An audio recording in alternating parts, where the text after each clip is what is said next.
Hi hello ಎಲ್ಲರಿಗೂ ನಮಸ್ಕಾರ. Welcome to my YouTube channel ಕನ್ನಡತಿಯ ಕಥಾಸುಧ. ನಾನು ನಿಮ್ಮ ರೂಪ ಕನ್ನಡತೆ. ದಯಮಾಡಿ ಸಬ್ಸ್ಕ್ರೈಬ್ ಮಾಡಿ, ಲೈಕ್ ಮಾಡಿ, ಕಮೆಂಟ್ ಮಾಡಿ, ಇತರರಿಗೂ ಶೇರ್ ಮಾಡಿ. ಪ್ರೇಮ ಸಂಗಮ ಭಾಗ 36.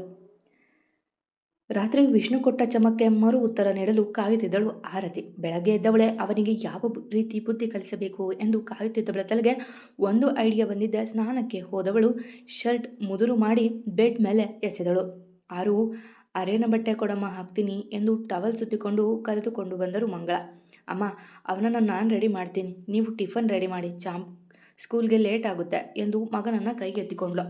ಹಾಂ, ಪೂರಿ ಸಾಗು ಮಾಡಿದ್ದೀನಿ, ಜೊತೆಗೆ ನಮ್ಮ ಚಾಂಪ್ ಅವರಿಗೆ ಪಲ್ಯ ಮಾಡಿದ್ದೀನಿ ಎಂದು ಮೊಮ್ಮಗನ ಕೆನ್ನೆ ಹಿಂಡಿ ಓಕೆನಾ ಎಂದರು ನಗುತ್ತಾ.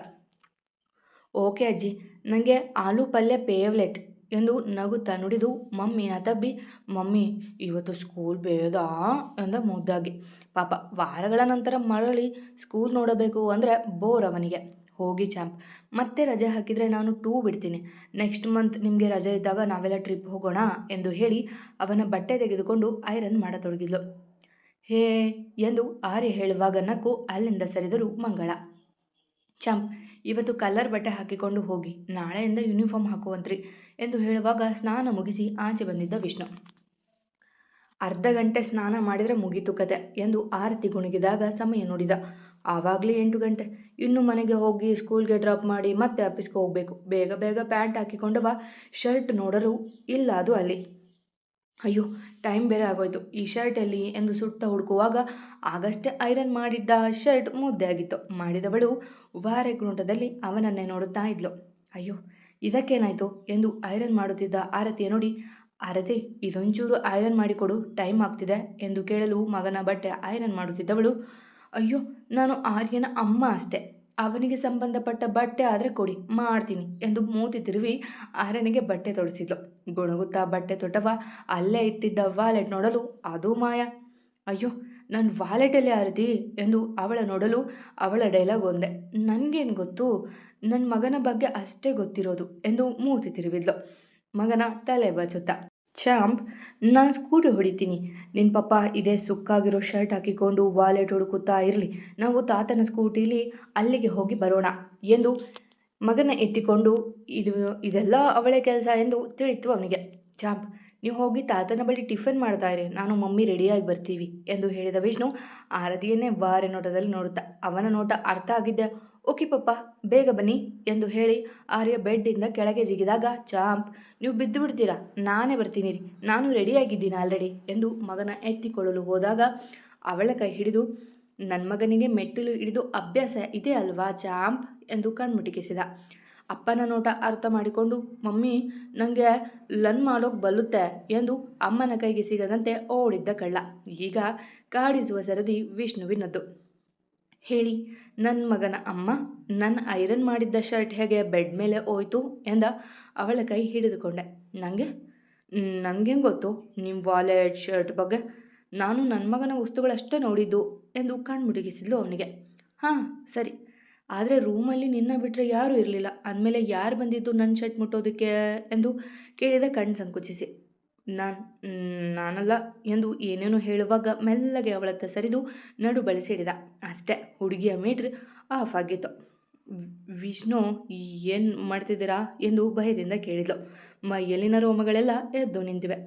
ನೀನು ನನ್ನ ಮಗನಿಗೆ ಅಲ್ಲಲ್ಲ ಮಗನ ಅಮ್ಮ ಅಲ್ವೇ, ಅದಕ್ಕೆ ಇನ್ನೊಂದು ಮಗು ಎಂದು ಮೆಲ್ಲಗೆ ಹೇಳುತ್ತಾ ಅವಳ ಕೊರಳ ಬಳಿ ತುಟಿ ಆಡಿಸಿದ.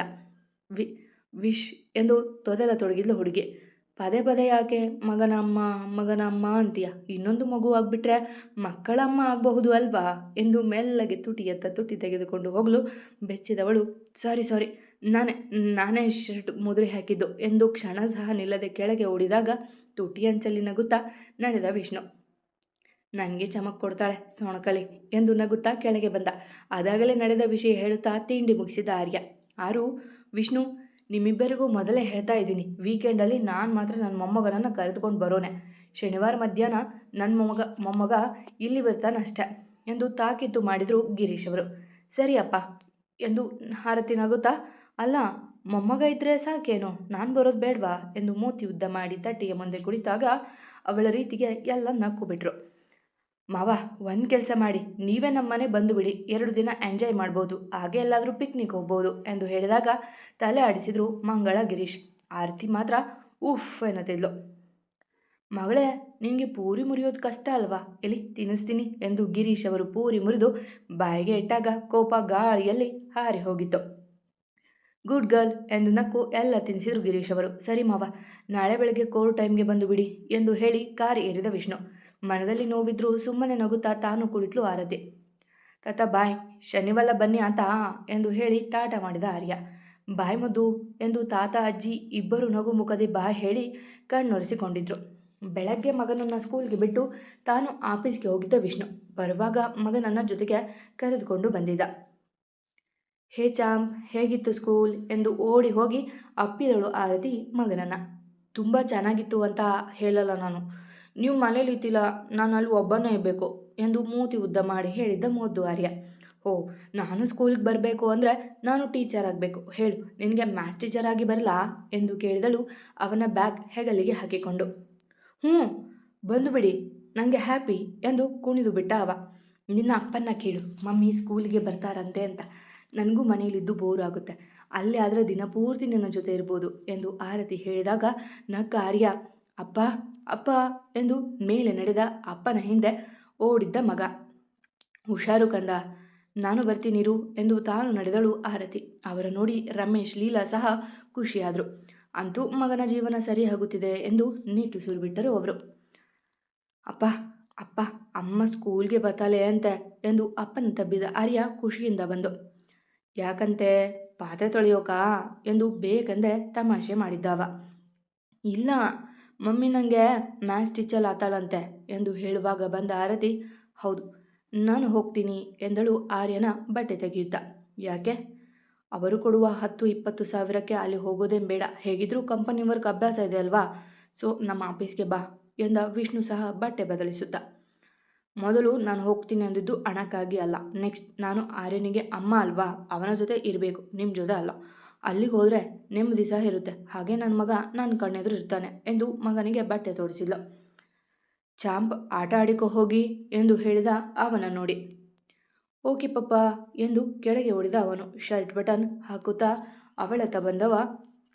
ಕೆಲಸ ಮಾಡೋದು ಬೇಡ ಅಂತ ನಾನೇನು ಹೇಳೋದಿಲ್ಲ, ಇವಾಗ ನನ್ನ ಮಗ UKG, ಆಮೇಲೆ 1, 2, 3 ಅಂತ 10th ಆಗ್ತಾನೆ, ಈ ವರ್ಷದಿಂದ ಪ್ರೈಮರಿ ಆಗೋ ತನಕ ಪಾಠ ಮಾಡ್ತೀವಿ, ಆಮೇಲೆ ಅವನು ಇದ್ದ ಕ್ಲಾಸ್ಗೆ ನಿನ್ನ ಟೀಚರ್ ಮಾಡೋದಿಲ್ಲ, ಸರಿಯಾಗಿ ಯೋಚನೆ ಮಾಡು, ಹಂಗೆ ಹೇಳೋದಲ್ಲ, ಸ್ವಲ್ಪ ಲಾಜಿಕ್ ಇರಲಿ ಎಂದಾಗ ತಲೆ ಕೆರೆದುಕೊಂಡು ಹೌದು ಅಲ್ವಾ ಎಂದು ಹೇಳಿದಾಗ ಅವಳು ಪೆದ್ದುತನಕ್ಕೆ ನಕ್ಕು.